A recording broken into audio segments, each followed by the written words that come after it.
ಇದು ನಮ್ಮ ಜಿಗಳೆಬೈಲು ತೋಟದಲ್ಲಿ ಈ ಲಿಚ್ಚಿಯ 3ನೇ ಕೊಯ್ಲು ಇದು. ಅಂದರೆ ನಮ್ಮಲ್ಲಿ ಒಂದು 6-7 ಮರ ಇದೆ.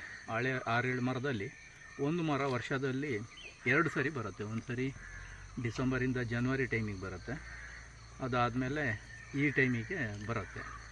ಆದರೆ ಈಗ ನಾವು ಕೊಯ್ದಿದ್ದೀವಲ್ಲ, ಈ ಮರ ಒಂದೇ ಟೈಮ್ ಬಂದಿರೋದು. ಇದು ಮೊದಲನೇ ಬೆಳೆ ಬಂದಿತ್ತು. ಇದು ಹೇಗಿತ್ತು ಅಂದರೆ, ಇನ್ನೊಂದು ಮರ ನಮಗೆ ಸುಮಾರು ವರ್ಷದಿಂದ ಬರ್ತಾಯಿದೆ. ಈ ಮರದ ಲಿಚ್ಚಿ ಇದೆಯಲ್ಲ, ಒಂದು ಸಣ್ಣ ಮರ ಅಂದರೂ ಭಾಳ ಇಲ್ಲ, ಒಂದು 8ರಿಂದ 10 ಅಡಿ ಮರದಲ್ಲಿ 1-1.5 ಕ್ವಿಂಟಾಲಷ್ಟು ಹಣ್ಣು ಬಂದಿತ್ತು. ಇದು ನಾವು 2 ಕೊಯ್ಲು ಮಾಡಿದ್ವಿ. ಇದು 3ನೇ ಕೊಯ್ಲಿನ ಹಣ್ಣಿದು. ಇದು ನಾವು ಸ್ವಲ್ಪ ಜಾಸ್ತಿ ಟೈಮ್ ಬಿಟ್ಟಿದ್ವಿ ಹಣ್ಣನ್ನು. ಇದೇನಾಗಿದೆ, ತುಂಬ ಅಂದರೆ ಇವಾಗ ತುಂಬ ಸ್ವೀಟ್ ಇದೆ, ಭಾಳ ಚೆನ್ನಾಗಿ ಬಂದಿದೆ. ಮತ್ತು ನಮ್ಮ ಈ ಮಲೆನಾಡು ಭಾಗದಲ್ಲಿ ಸೌತ್ ಕೆನರಾ ಬಿಟ್ಟು ಲಿಚ್ಚಿ ಬಹಳ ಚೆನ್ನಾಗಿ ಬರ್ತದೆ. ನೋಡಿ ಇಲ್ಲಿ ಪಲ್ಪು.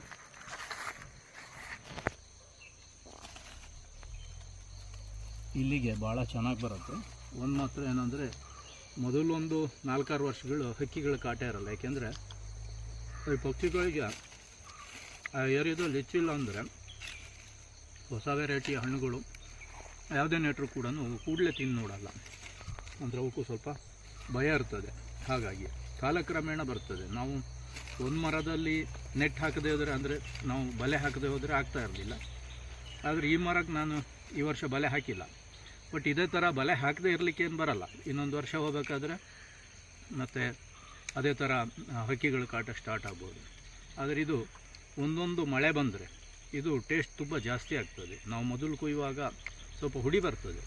ಈಗ 1-2 ಮಳೆ ಬಂತಲ್ಲ, ಮಳೆ ಬಂದ ಮೇಲೆ ಹಣ್ಣಿನ ಪಲ್ಪು ದೊಡ್ಡ ಆಗ್ತದೆ ಮತ್ತು ಸ್ವೀಟು ಜಾಸ್ತಿ ಆಗ್ತದೆ. ಇದು ತುಂಬ ಚೆನ್ನಾಗಿದೆ. ನಮಸ್ಕಾರ.